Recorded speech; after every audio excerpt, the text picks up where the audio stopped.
కొలస్సీలకు రాసిన పత్రిక 3వ అధ్యాయము మొదటి వచనాన్ని చదువుకుందాము. మీరు క్రీస్తుతో కూడా లేపబడిన వారైతే పైనున్న వాటినే వెదుకుడి. అక్కడ క్రీస్తు దేవుని కుడిపార్శ్వమున కూర్చొని ఉన్నాడు.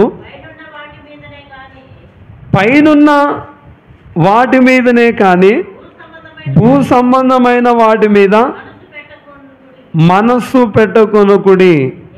క్రీస్తు ప్రభునందు ప్రియమైన దేవుని బిడ్డలారా, నేటి దిన ఆరాధనలో ఏకీభవించిన మీకెల్లరకు మన ప్రభువైన యేసుక్రీస్తు నామమున కృపా సమాధానములు మెండుగా మీకు కలుగునుగాక. ఆమేన్. అపోస్తుడైనటువంటి పౌలు గారు కొలస్సీలకు రాస్తూ ఈ 3వ అధ్యాయములో ఈ మాట తెలియచేసినట్లుగా మనం చూస్తూ ఉన్నాం. ఏమంటున్నారు? మీరు క్రీస్తుతో కూడా లేపబడిన వారైతే పైనున్న వాటినే వెదుకుడి అంటున్నారు. మీరు క్రీస్తుతో కూడా లేపబడిన వారైతే ఏం వెతకాలట? చెప్పాలి. పైనున్న వాటినే.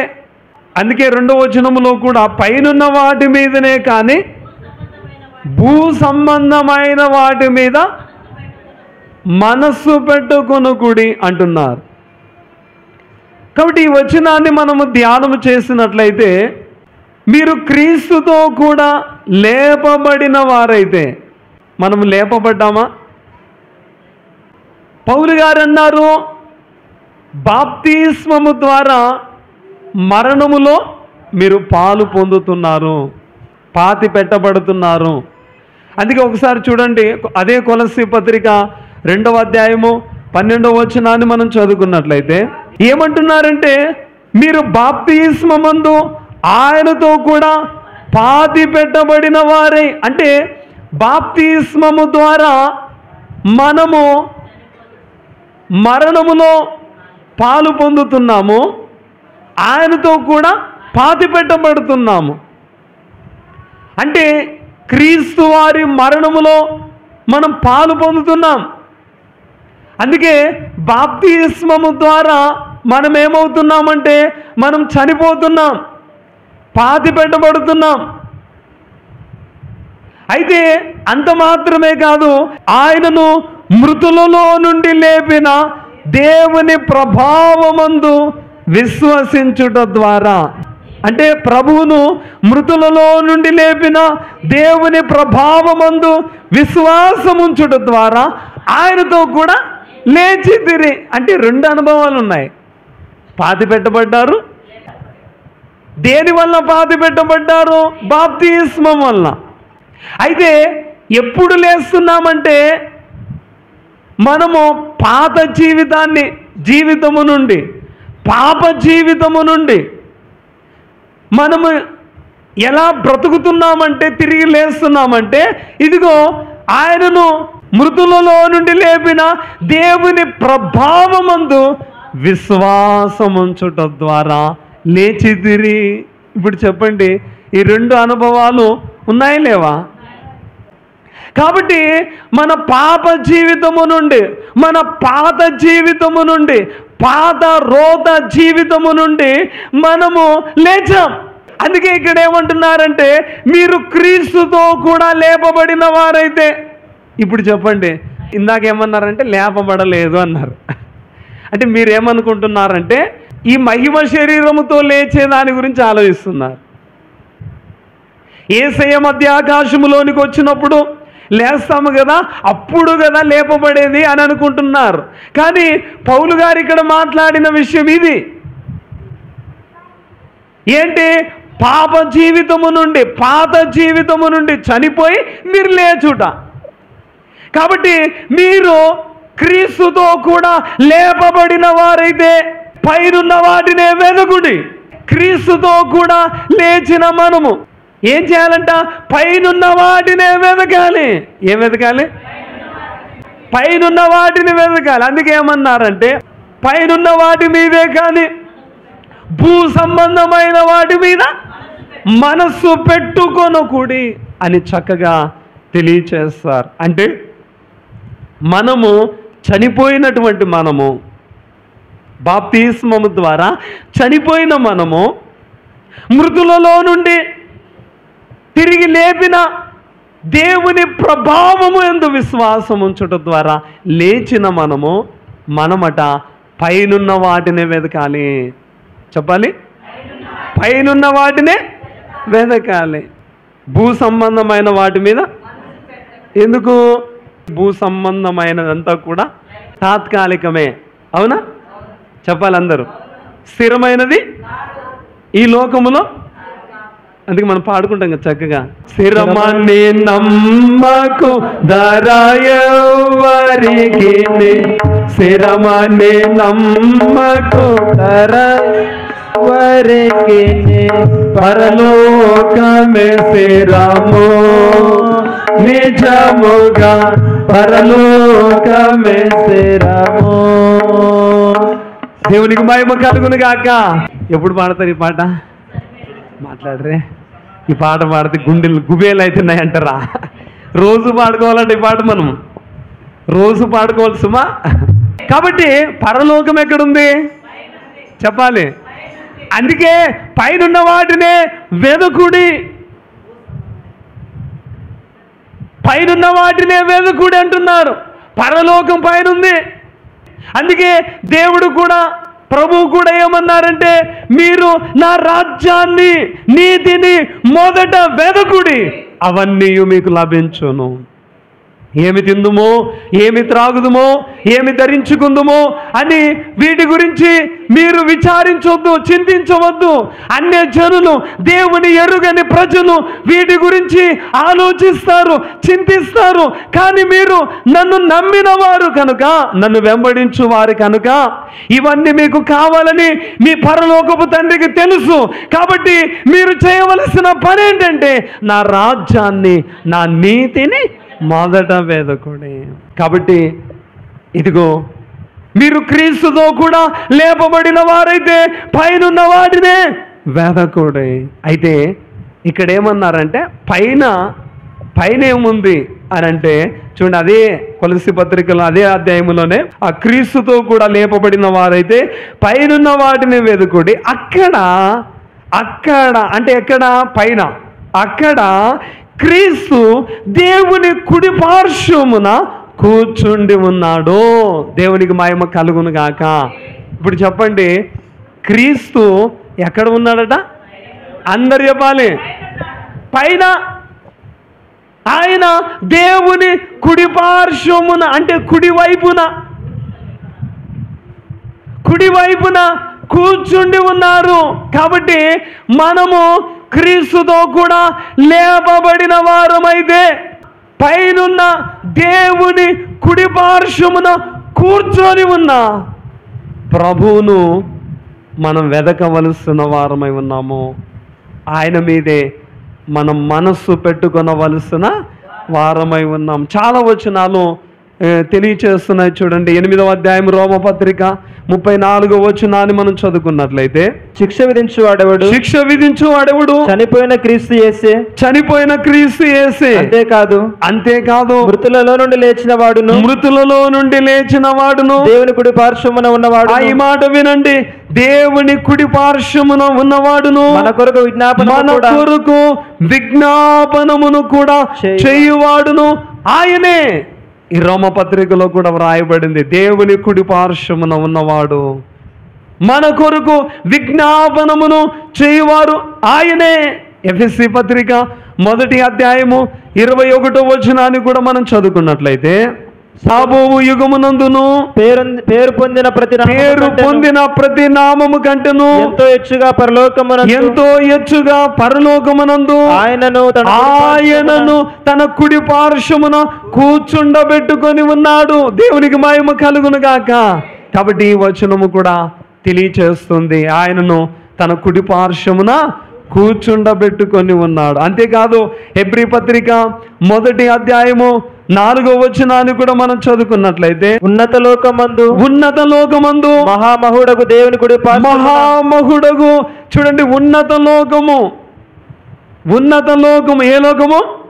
అందుకే చక్కగా దైవజనుడు ఒక చరణం కూడా పాడారు కదా, అన్ని లోకములకు అవతలనున్నా, అందరూ అన్ని లోకములకు అవతలనున్నా ఉన్నత లోకాన సన్మతులు గొన్నా దేవా, ఉన్నత లోకాన సన్మతులు గొన్నా దేవా, దేవా దేవా దేవా దివినున్న దేవా, దేవా దేవా దేవా దివినున్న దేవా, పావన స్తోత్రములు పరలోక దేవా, దేవా పావన స్తోత్రములు పరలోక దేవా, దేవా. ఇక్కడ ఏమన్నారంటే ఉన్నత లోకమందు. ఏ లోకము అంటే ఇంక దానికంటే ఉన్నత లోకం లేదు. ఉన్నత లోకమందు మహామహుడగు దేవుని కుడి పార్శ్వమున కూర్చుండెను. అలాగే హెబ్రీ పత్రిక 8వ అధ్యాయము 2వ వచనాన్ని కూడా మనం చదువుకున్నట్లయితే, మనకు అట్టి ప్రధాన యాజకుడు ఒకడున్నాడు, ఆయన పరిశుద్ధాలయమునకు అనగా ప్రభువే స్థాపించిన నిజమైన గుడారమునకు పరిచారకుడై ఉండి, ఈ మాట వినండి, పరలోకమందు మహామహుని సింహాసనమునకు కుడి పార్శ్వమున ఆసీనుడయ్యను. దేవునికి మహిమ కలుగును గాక. ఇక చివరిగా ఇంకొక వచనాన్ని చదివి ముందుకు వెళ్దాము. పేతురు రాసిన 1వ పత్రిక 3వ అధ్యాయము 22వ వచనాన్ని కూడా మనం చదువుకుంటే, ఆయన పరలోకమునకు వెళ్ళి దూతల మీదను అధికారుల మీదను శక్తుల మీదను అధికారం పొందినవాడై దేవుని కుడి పార్శ్వమున ఉన్నాడు. చూడండి, ఈ వచనములో కూడా దేవుని కుడి పార్శ్వమున ఉన్నాడు. దేవునికి మహిమ కలుగును గాక. కాబట్టి మీరు క్రీస్తుతో కూడా లేపబడిన వారైతే పైనున్న వాటినే వెదకుడి. అయితే పైన ఎవరున్నారంటే దేవుని కుడి పార్శ్వమున ఆసీనులై ఉన్న ప్రభు మనకు కనపడుతూ ఉన్నారు. ఈ వచనాలన్నీ కూడా ఆయన ఆసీనుడై ఉన్న దేవుని కుడి పార్శ్వమున ఉన్నటువంటి విధానమును కూర్చే ఈ వచనాలన్నీ కూడా చెప్పబడ్డాయి. అయితే ఆయన ఏం చేస్తున్నారట? మన కొరకు ఆయన విజ్ఞాపనము చేస్తున్నారు. ఏం చేస్తున్నారట? విజ్ఞాపనము. ఆయనే ఈ లోకానికి మానవుడిగా వచ్చారు. నీ పాపముల కొరకు, నా పాపముల కొరకు, మానవాళందరి పాపముల కొరకు శ్రమలు పొందారు, అప్పగించబడ్డారు, సిలువ వేయబడ్డారు, రక్తము చిందించారు, తుదకు ఆయన ప్రాణమే అర్పించారు. మన పాపముల కొరకు ఆయన మరణించారు. అంతేకాదు మనము నీతిమంతులుగా మనల్ని తీర్చడానికి 3వ దినమున సమస్తాన్ని గెలిచి పునరుద్ధానుడయ్యాడు. ఆయన తిరిగి లేచారు. 40 దినాల వరకు ఆయన కనపడుతూ వచ్చారు, మాట్లాడారు అనేక మార్లు శిష్యులకు. అయితే తర్వాత పరమునకు ఆరోహణమై పరమునకు వెళ్ళిపోయి తండ్రి కుడి పార్శ్వమున కూర్చొని ఇప్పుడు ఏం చేస్తున్నారంటే నీ పక్షముగా, నా పక్షముగా, మానవాళందరి పక్షముగా ఆయన విజ్ఞాపనము చేస్తున్నారు. దేవునికి మహిమ కలుగును గాక. ఒక్కొక్కసారి మనము వ్యాధులతో ఉన్నప్పుడు, వ్యాధితో ఒక్కొక్కసారి కొంతమంది అనుకుంటారు ఆ వ్యాధిలో నేను ఇక చనిపోతానేమో, అటువంటి పరిస్థితి, అంత క్లిష్టమైన పరిస్థితి. అటువంటి సమయంలో అతను ఆ వ్యాధిలో బాగుపడి క్షేమముగా ఉన్నాడంటే ఇదిగో తండ్రి కుడి పార్శ్వమున ఆయన చేసిన విజ్ఞాపనే. కొంతమంది ఏమనుకుంటారు, నేను బాగుపడ్డాను. కొంతమంది ఏమనుకుంటారు, అదృష్టం అంటారు. కొంతమంది ఏమంటారంటే డాక్టర్లు బాగా చూస్తారంటారు. కావచ్చు, ఇవన్నీ ఏది కాదు. కానీ ఇదిగో ఆ రోగముతో, ఆ వ్యాధితో నువ్వు నశించిపోకూడదని తండ్రి కుడి పార్శ్వమున ఆయన విజ్ఞాపన చేస్తారు. కాబట్టి ఆ వ్యాధిలో నువ్వు స్వస్థత పొంది సజీవుడిగా ఉన్నావు. ఒక్కొక్కసారి కొన్ని శ్రమలే నిన్ను ఆవరించినప్పుడు ఆ శ్రమలో నువ్వు నశించిపోకుండా ఇదిగో నిన్ను కాపాడిందే తండ్రి కుడి పార్శ్వమున ఆయన చేసిన విజ్ఞాపన ప్రార్థనే కారణము. అదే కాకుండా నిన్ను కష్టములు ఆవరించిన సమయంలో, చిక్కుల్లో నువ్వు ఉన్నప్పుడు, ఆపదలో ఉన్నప్పుడు, వాటిలో నువ్వు నశించిపోలేదు. చూడు, ఎందుకు నశించిపోలేదంటే తండ్రి కుడి పార్శ్వమున మన ప్రభువు విజ్ఞాపనము చేయుచున్నారు. ఇది గుర్తుపెట్టుకోవాలి. ఒక్కొక్కసారి ప్రమాదాలు జరుగుతాయి, కానీ ఆ ప్రమాదం జరిగినా ఏం కాకుండా, ఏ కీడు జరగకుండా నువ్వు బయటపడ్డావు. కారణం ఏంటో తెలుసా? ప్రభు చేసిన విజ్ఞాపన ప్రార్థనలే. ఒక్కొక్కసారి నువ్వు తప్పిపోతున్నావు, దేవుని మార్గములో నుండి నువ్వు తప్పిపోతున్నావు. అయితే తండ్రి కుడి పార్శ్వమున ఉన్న ప్రభువే ఆయన విజ్ఞాపనము చేస్తున్నారు. తండ్రి, వీరేమి చేయుచున్నారు, వీరు ఎరుగురు అన్నారు కదా, వీరిని క్షమించు నాయన, నీ పక్షముగా నా పక్షముగా క్షమించు నాయన, మరలా నీ మార్గములోనికి నడిపించయ్యా, మరలా వీరిని బలపరచు నాయన, మరలా వీరిని స్థిరపరచు నాయన అని ఆయన విజ్ఞాపనము చేస్తున్నారు. కాబట్టి ఈవేళ నువ్వు నేను క్షేమంగా ఉన్నాము. కాబట్టి మనము క్రీస్తుతో కూడా లేపబడిన వారమైతే పైనున్న వాటినే వెదకాలి. ఇప్పుడు మనం వెదకాల్సింది ఏంటో తెలుసా? దేవుని కుడి పార్శ్వమున ఆసీనులై ఉన్న ప్రభువును మనం వెదకవలసిన వారమై ఉన్నాం. ప్రభువును మనం వెదకాలి. అంతేకాదు, మన మనసు భూ సంబంధమైన వాటి మీద మనసు పెట్టుకొనకూడదు. అయితే ఎవరి మీద అంటే, ఇదిగో మన కొరకు ప్రాణమిచ్చిన ప్రభు, మన కొరకు తిరిగి లేచిన ప్రభు, మన కొరకు తండ్రి కుడి పార్శ్వమున నిరంతరము విజ్ఞాపనము చేయుచున్న యేసుక్రీస్తు వారి మీదే మనస్సు పెట్టుకొనవలసిన వారమై ఉన్నాము. దేవునికే మహిమ కలుగును గాక.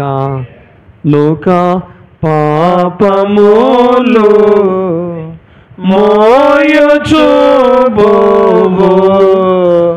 యేసు రక్షక వారిగా జనకుని కుడి వైపున కూర్చుండి, వాసిగా జనకుని కుడి వైపున కూర్చుండి, యేసు మా ప్రార్థన ఆలించి కనికరించు కలుగును గాక. దేవునికి మహిమ కలుగును గాక. దేవునికి మహిమ కలుగును గాక. కాబట్టి క్రీస్తుతో కూడా మీరు లేపబడిన వారైతే పైరున్న వాటినే వెదకాలి. అంటే పైరు ఎవరున్నారు? తండ్రి కుడి పార్శ్వమున ప్రభు ఉన్నారు.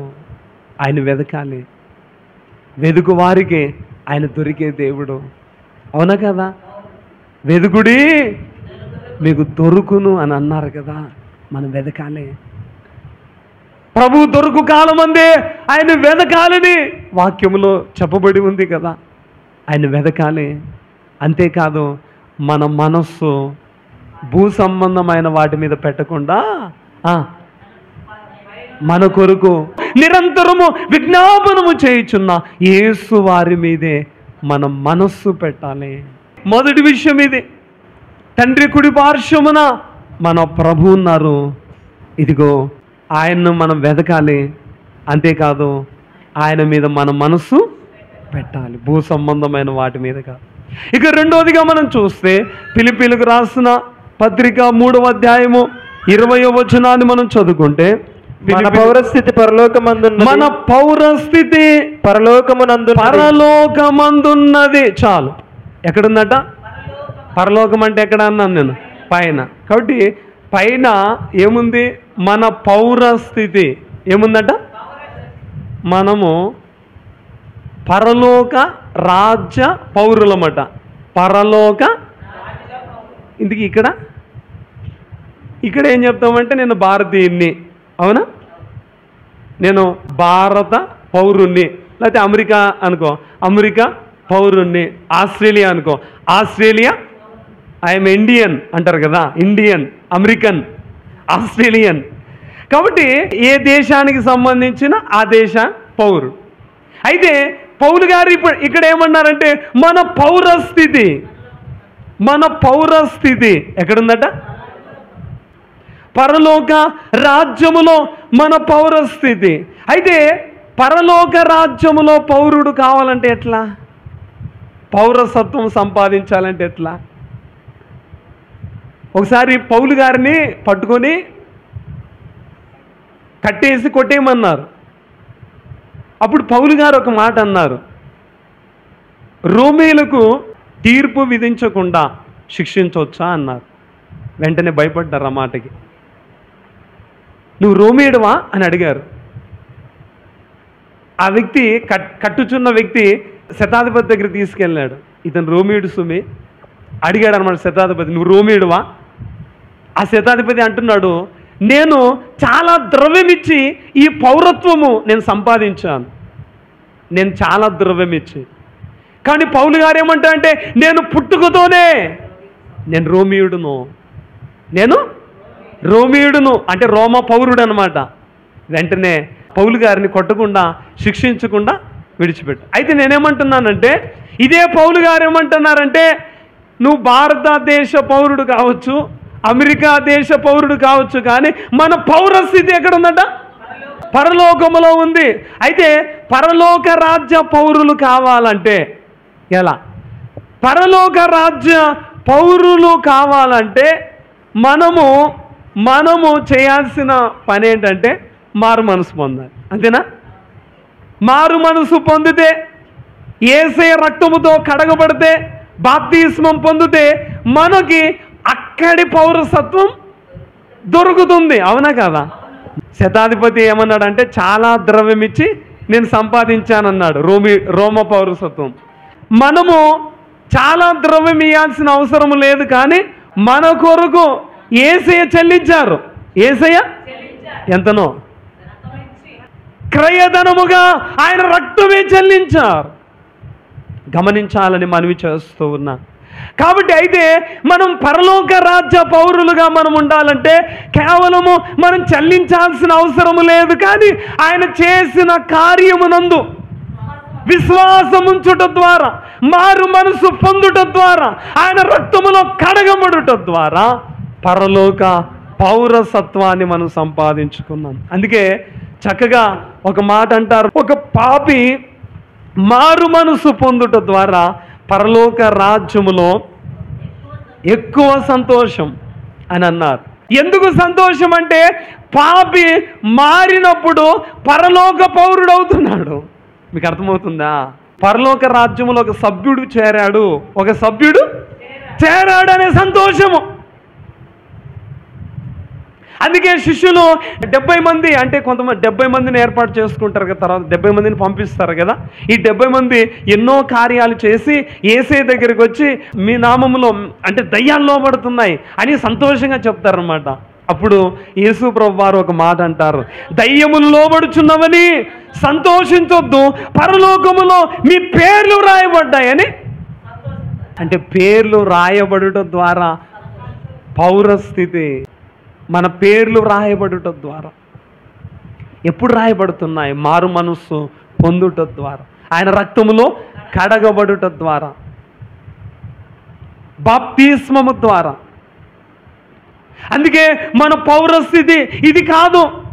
అమెరికా అయినా, ఇండియా అయినా, ఆస్ట్రేలియా అయినా కొంతకాలమే, తాత్కాలికమే. ఇవన్నీ విడిచిపెట్టాలి. కానీ ఎక్కడ మన పౌరస్థితి ఎప్పటికైనా మనం అక్కడికి వెళ్ళాల్సిన వారమే. వెళ్ళేటప్పుడు ఏమైనా తీసుకుని వెళ్తావా? మరి దయచేసి గమనించాలని మనవి చేస్తూ ఉన్నాను. అందుకే మనం ఈ భూలోకంలో జీవించినంత కాలం ఉండి ఉండనట్టు, ఉన్నామంటే ఉన్నాను, లేవంటే లేను, అంటనట్టు, ఉండి ఉండనట్టు ఈ భూలోకంలో ఉన్నంత కాలం ఉండి ఆ రీతిగా మనం జీవించాలి. ఎందుకంటే ఇక్కడ స్థిరము కాదు, మన పౌరస్థితి అక్కడుంది. ఎక్కడుంది? పైన. కొన్ని వచనాలు మనం చూద్దాము. అసలు పరలోక రాజ్యానికి ఎవరు హక్కుదారులు కాదు, పౌరులు కాదు అనేది మనం చూస్తే ఎఫెసీ పత్రిక 5వ అధ్యాయం 5వ వచనాన్ని మనం చదువుకుంటే, వ్యభిచారి అయినను అపవిత్రుడైనను విగ్రహారాధికుడైన లోబి అయినను క్రీస్తు యొక్కయు దేవుని యొక్కయు రాజ్యమునకు ఈ మాట గుర్తుపెట్టుకోండి. క్రీస్తు యొక్కయు దేవుని యొక్కయు రాజ్యమునకు హక్కుదారుడు కాడు. ఎవరట?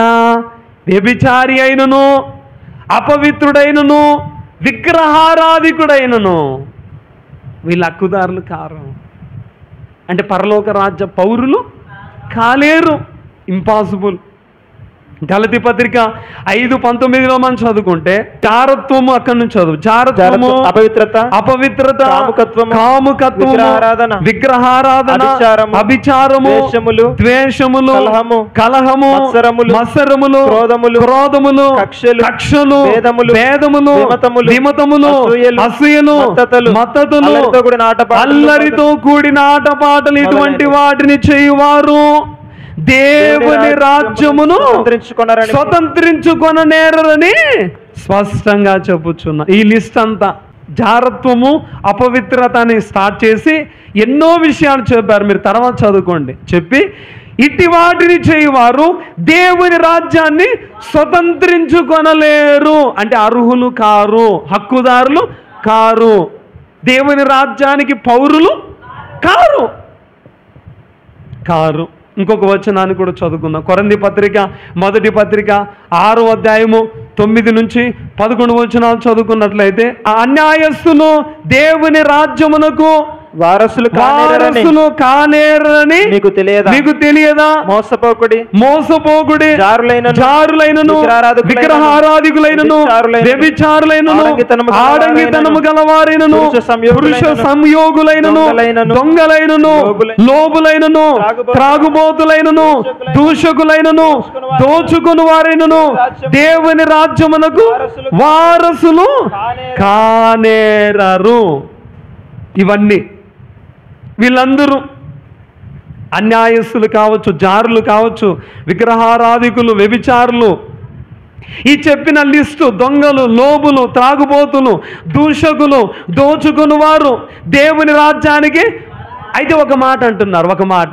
దాని తర్వాత వచనం ఏమంటున్నారంటే, మునుపు మీలో కొందరు అట్టివారై ఉంటిరి గాని. ఎట్టివారు? ఈ లిస్టు, పై లిస్టు. మీరు ఇంతకుముందు అట్టివారై ఉంటిరి కానీ జాతక అద్భుతమైన మాట ఏమన్నారంటే, ప్రభువైన యేసుక్రీస్తు నామమునను మన దేవుని ఆత్మయందును మీరు కడగబడి పరిశుద్ధపరచబడిన వారై నీతిమంతులుగా తీర్చబడితిరి. ఇప్పుడు కొట్టండి చప్పట్లు ఒకసారి. ఒకవేళ మునుపు మనం అలాగున్నా కానీ యేసయ్య నామమును బట్టి, దేవుని ఆత్మను బట్టి మనము కడగబడి ఎలా చేయబడ్డామట? నీతిమంతులుగా. కాబట్టి మనము కడగబడుట ద్వారా, ఆయన నామమందు విశ్వాసముంచుట ద్వారా, బాప్తిస్మము ద్వారా మనము నీతిమంతులుగా తీర్చబడుతున్నాము. కాబట్టి మనము పరలోక రాజ్య పౌరులు. కానీ వ్యభిచారులుగా ఉంటే, జారత్వము చేయవారిగా ఉంటే, దొంగలుగా ఉంటే, దోచుకొని వారిగా ఉంటే, ఆ రీతిగా ఉంటే మాత్రం పరలోక పౌరులము కాదు. గుర్తుపెట్టుకోండి. కొంతమంది బాప్తిస్మం పొందిన ఈ లక్షణాలు ఉంటాయి. ఉంటే చెప్పండి, పౌరులు అవుతారా? నేను బాప్తిస్మం పొందిన అంటే బాప్తీసం పొందడానికి ఎన్ని ఉన్నాయి? నమ్మి బాప్తీసం పొందాలి, మారు మనసు పొంది, నువ్వు మారులే అంతే కదా. నువ్వు మారకుండా బాప్తీసం పొందావు కాబట్టి నువ్వు పరలోక రాజ్య పౌరుడు కాదు. నువ్వు అనుకోవచ్చు, నువ్వు అపోహపడవచ్చు, నువ్వు మాట్లాడితే అయిపోతుందా? మారు మనసు పొంది బాప్తీసం పొంది ఉండాలి. కాబట్టి ప్రియమైన దేవుని బిడ్డలారా, ఏదేమైనా కాబట్టి ఈ వచనాలను బట్టి మనం గుర్తించండి. పౌలు గారు ఏమంటున్నారంటే, మన పౌరస్థితి అమ్మ నిజంగా నువ్వు మునుపు ఎలాగున్నావో ఏమో కానీ యేసయ్య రక్తాన్ని బట్టి, ఆయన యందు విశ్వాసం పడుట బట్టి, కడగబడ్డాన్ని బట్టి నీవు నీతిమంతుడిగా తీర్చబడ్డావు. కాబట్టి పరలోక పౌరసత్వాన్ని నువ్వు సంపాదించుకున్నావు. అయితే మీరు క్రీస్తుతో లేపబడిన వారైతే పైనున్న నీ పౌరసత్వాన్ని, పౌరస్థితిని నువ్వేం చేయాలంటే వెదకాలట. ఎదగాలి? పౌరస్థితిని వెతకాలి. రెండోది దాని మీద మనసు పెట్టుకోవాలి. ఈ శరీరం ఏమంటుందంటే, ఇదిగో ఇంత బంగారం ఉంది, నాకు ఇంత బంగారం ఉంది అని అంటే నువ్వు వెంటనే అనుకోవాలి, ఇది కాదు నా పౌరస్థితి అక్కడ ఉంది, ఇది తాత్కాలికమే అని చెప్పుకోవాలి. మనసు పెట్టుకోవాలంటే అదే భూ సంబంధమైన వాటి మీద, నీ ఉద్యోగం మీద కానీ, నీ పొలం మీద కానీ, నీ వ్యాపారం మీద కానీ, భూ సంబంధమైన ఏ దాని మీద నీ మనసు పెట్టుకోవద్దు. కానీ పౌరస్థితి యందు గుర్తుపెట్టుకోవాలి, పౌరస్థితి యందు నీ మనసు ఉంచుకో, అప్పుడు చాలా మంచిది. పౌరస్థితిని వెతుకు, అప్పుడు చాలా మంచిది. అందుకే దేవుని వారసులం అనబడే ఒక చరణం ముందే పాడదాం. దేవుని వారసులం ప్రేమ నివాసులము అందరూ జీవన యాత్రికులం యేసుని దాసులము నవయుగ సైనికులం పరలోక పౌరులము హల్లెలూయా నవయుగ సైనికులం పరలోక పౌరులము సజీవ శిలువ ప్రభు సమాధి గెలుచుటకే విజేత ప్రేమికులం విధేయ బోధకులం నిజముగా రక్షణ ప్రబలుటకై ధ్వజముగా సిలువను నిలుపుదము నిజముగా రక్షణ ప్రబలుటకై ధ్వజముగా సిలువను నిలుపుదము దేవుని వారసులం ప్రేమ నివాసులము జీవన యాత్రికులం యేసుని దాసులము నవయుగ సైనికులం పరలోక పౌరులము హల్లెలూయా నవయుగ సైనికులం పరలోక పౌరులము. బోలో యేసు మహారాజుకు. ఇక మూడోది కొరింథీయులకు రాసిన 2వ పత్రిక 5వ అధ్యాయము 1వ వచనాన్ని మనం చదువుకున్నట్లయితే, భూమి మీద మన గుడారమైన ఈ నివాసము, భూమి మీద మన గుడారమైన నివాసము శిథిలమైపోయినను చేతి పని కాక దేవుని చేత కట్టబడినదియు, చేతి పని కాక దేవుని చేత కట్టబడినదయు, నిత్యమైనదియునైన నివాసము పరలోకమందు మనకున్నదని ఎరుగుదుము. ఎక్కడా? అందరు చెప్పాలి, ఎక్కడుందట? పరలోకమందు మనకున్నదని చెప్పండి. ఎరుగుదుము. భూమి మీద మన గుడారమైన ఈ నివాసము ఏమవుతుందట? ఎంత బాగా కట్టుకున్నా చెప్పాలి. దయచేసి బాగా గమనించాలి. భూమి మీద మన గుడారమైన నివాసము శిథిలమైపోయినను చేతి పని కాక జాగ్రత్తగా ఒక్కొక్కటి గమనించాలి. చేతి పని కాక దేవుని చేత కట్టబడినది. ఎవరు కట్టారట? దేవుడే కట్టారట, కానీ చేతితో కట్టలేదు. దేవుని చేత కట్టబడినది, అది అంతేకాదు నిత్యమైనది. అంటే మనం ఏం చెప్పుకోవాలంటే శిథిలము కానిది, అంతేనా? నిత్యమైనది నైనా నివాసము పరలోకమందు మనకున్నదని ఎరుగుదుము. తెలుసా మీకు? మనకు ఒక నివాసం ఉందట. ఈ నివాసము ఎవరు కట్టారు? అంతేకాదు అది నిత్యమైనది, అది ఎప్పటికీ పాడు కానిది, ఎప్పటికీ పాడు కాని నివాసము, ఎప్పటికీ శిథిలము కాని నివాసము. ఈ లోకములో ఉన్న ఇండ్లు ఎప్పటికైనా పాడైపోతాయి, శిథిలమైతాయి, కానీ ఎప్పటికీ శిథిలము కాని పాడు కాని నివాసము దేవుడు మన కొరకు కట్టారు. అది ఎక్కడుందంటే పరలోకము. చెప్పండి. అందుకే పైనున్న వాటిని వెతకమన్నారు కదా. ఇప్పుడు మన నివాసాన్ని మనం ఏం చేయాలా? వెతుకుతున్నావా? దాని మీద మనసు పెట్టుకున్నావా? దాని మీద మనసు పెట్టుకోవాలి. అందుకే ప్రభువారు ఏమన్నారు? 14:2 యోహాను సువార్త 14:2, నా తండ్రి ఇంట అనేక నివాసములు కలవు. మీకు అర్థమైందా? నా తండ్రి ఇంట అనేక నివాసములు ఉన్నాయి, నివాసములు కలవు. కాబట్టి ప్రభునందు ప్రియమైన దేవుని బిడ్డలారా, గమనించాలని మనవి చేస్తూ ఉన్నాను. పైనున్న వాటినే. కాబట్టి మన నివాసము పైనుంది. మన ఇండ్లు, మన నివాసము పైనుంది. దీన్ని వెతకాలి, దీన్ని వెతకాలి. కొంతమంది వయసు అయిపోయినా కానీ బ్రతకాలనే ఆశ ఉంటుంది.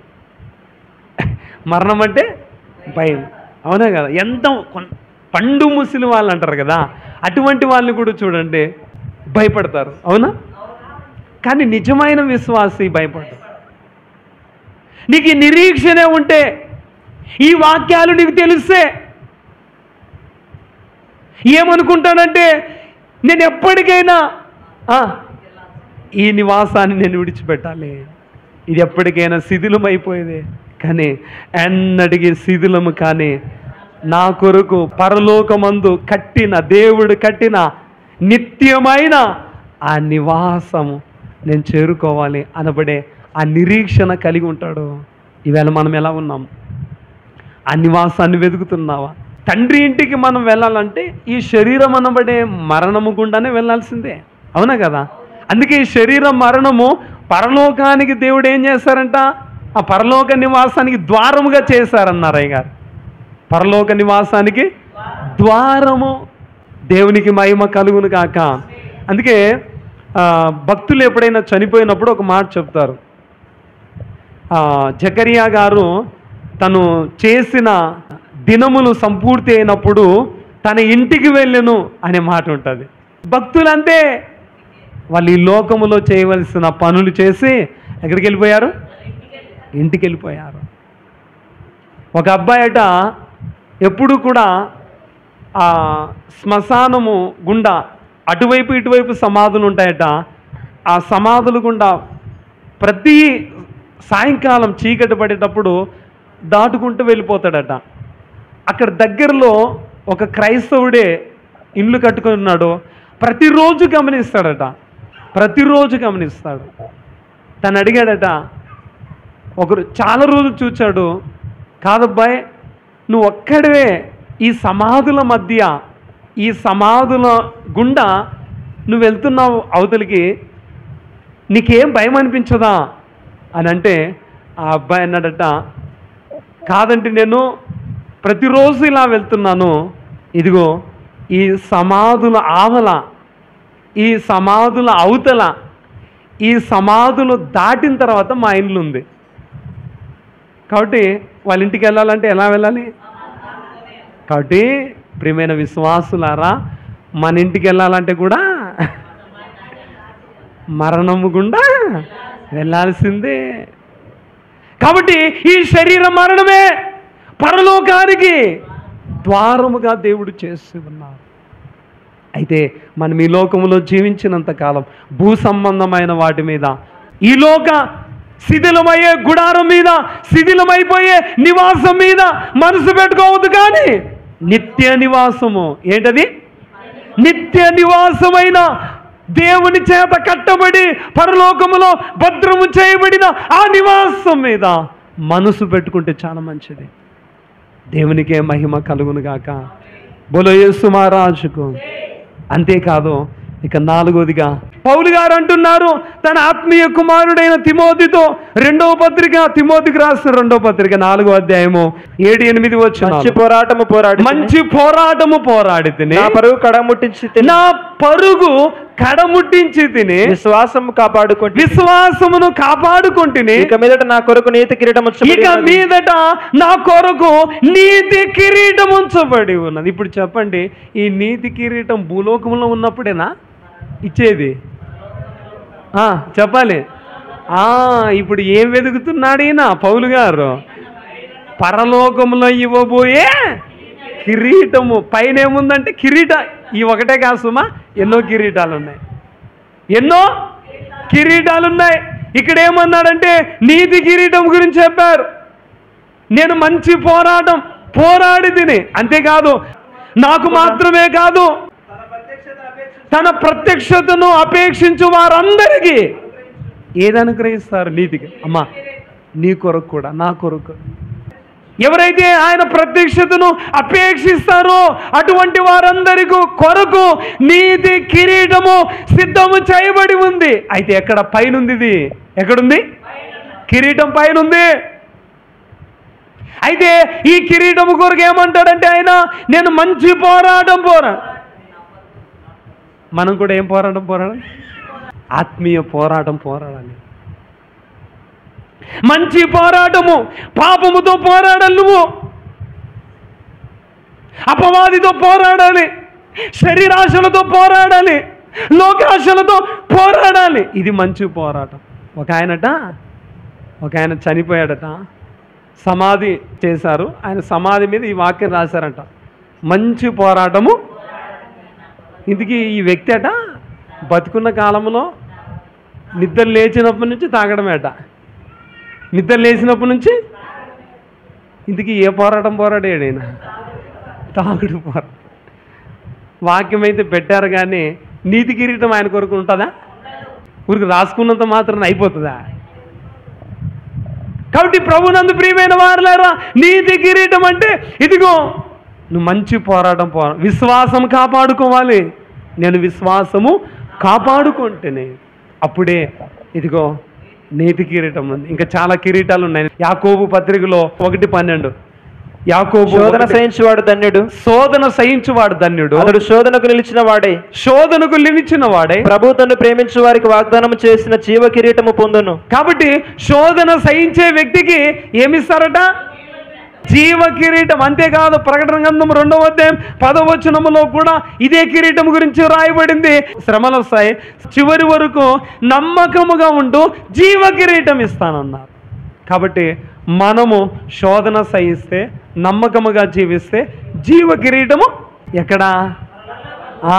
ఈ కిరీటాలన్నీ ఎక్కడున్నాయి? పైన. అంతేకాదు, కొరింథీ పత్రిక 1వ పత్రిక 9:25లో అక్షయ కిరీటం ఉంది. మరియు పందెమందు పోరాడు ప్రతివాడు అన్ని విషయముల యందు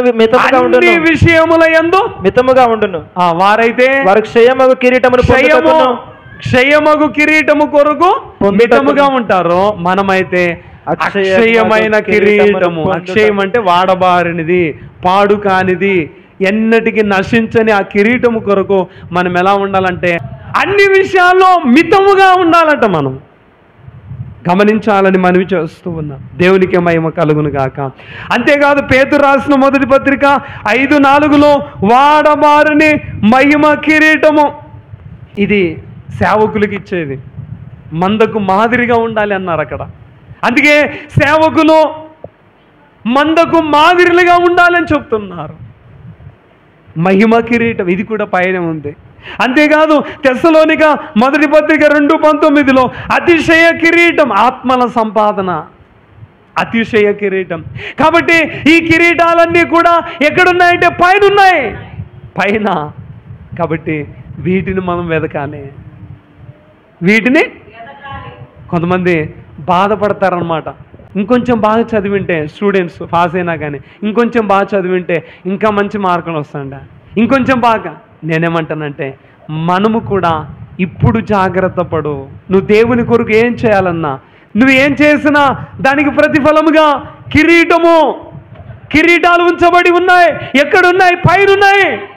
ఇదిగో వీటిని వెతుకు, వీటి మీద మనస్సు పెట్టుకో. గమనించాలి, భూ సంబంధమైన వాటి మీద కాదు, గమనించాలని మనవి చేస్తూ ఉన్నాను. దేవునికే మహిమ కలుగును గాక. అంతేకాదు, ఇక చివరిగా మీ జీవము ఆయన చేతిలో ఉంది. ఇందాక కొలస్సీ పత్రిక అదే 3వ అధ్యాయము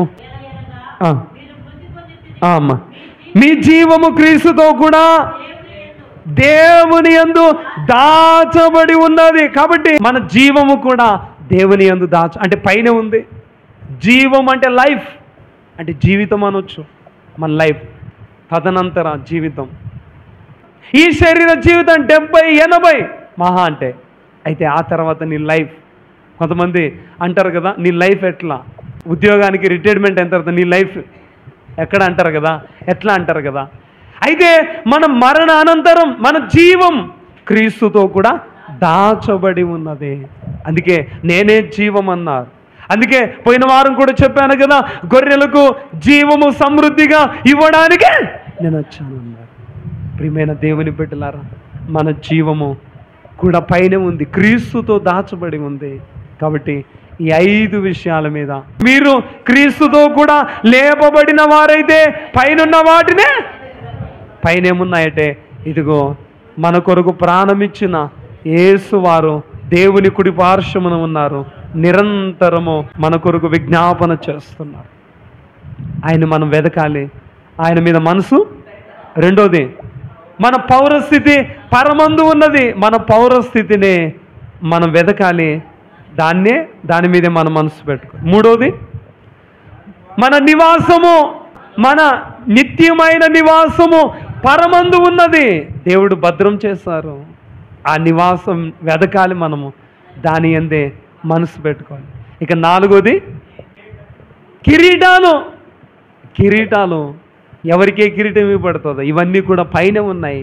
కాబట్టి ఈ కిరీటాలు కూడా మనం వెతకాల్సిన అవసరత ఉంది. మనం వీటి మీద మనసు పెట్టుకోవాలి, మనసు పెట్టాలి, గమనించాలని మనవి చేస్తున్నాం. చివరిగా మన జీవము క్రీస్తుతో కూడా దేవుని యందు ఇవన్నీ వెతుకుతూ మనము వీటి మీద మనసు పెట్టుకోవాలి. భూ సంబంధమైన వాటి మీద మనసు పెట్టుకొనకూడదు. కాబట్టి జాగ్రత్తగా మనము జీవిస్తూ ఈ భూలోకములో ఉన్నంతకాలం చెప్పబడిన వీటి మీదే మనం వెతుకుతూ మనసు పెట్టుకొని నేడో రేపో మధ్యాకాశములోనికి ప్రభు రానే ఉన్నారు. ఆ నిత్య నివాసానికి మనం తీసుకెళ్ళడానికి, అటు రాకడకు మనమందరము సిద్ధపడదాం. అటు ధన్యత దేవుడు మనకెల్లరికి అనుగ్రహించును గాక. అందులో లేచి నిలబడండి. చిన్ని ప్రార్థన. మహాగనులై ఉన్న తండ్రి, ఈ వాక్యం అందరిలో భద్రము చేయము. మీరు క్రీస్తుతో కూడా లేపబడిన వారైతే ఇదిగో పైనున్న వాటినే వెదుకుడి, పైనున్న వాటి మీదే, కానీ భూ సంబంధమైన వాటి మీద మనసు పెట్టుకొనకుడి అనబడే వాక్యము, ఆ వాక్యము ద్వారా మీరు మాట్లాడినందుకు వందనాలు. 5 విషయాలు మీరు మాట్లాడి ఉన్నారు. ఇదిగో పైన తండ్రి కుడి పార్శ్వమున ఆసీనులై ఉన్న ప్రభు, నిరంతరం విజ్ఞాపనము చేయుచున్న ప్రభు ఉన్నారని, పౌరస్థితి పరమందు ఉన్నదని, నిత్యమైన నివాసము పరలోకములో ఉన్నదని, అంతేకాదు కిరీటములు మాకు ఇవ్వనైన కిరీటాలు పైనున్నాయని, మా జీవము క్రీస్తు యందు దేవుని యందు దాచబడి ఉన్నదని మీరు మాట్లాడినందుకు వందనాలు. అందరిలో భద్రము చేయము. ఈ వాక్యం వ్యర్థము కాకుండా కాపాడు. మీ చిత్తానుసారముగా ఫలింపచేయము. మహిమ పొందు. యేసు క్రీస్తు వారి నామములో వేడుకొనుచున్నాం పరమ తండ్రి.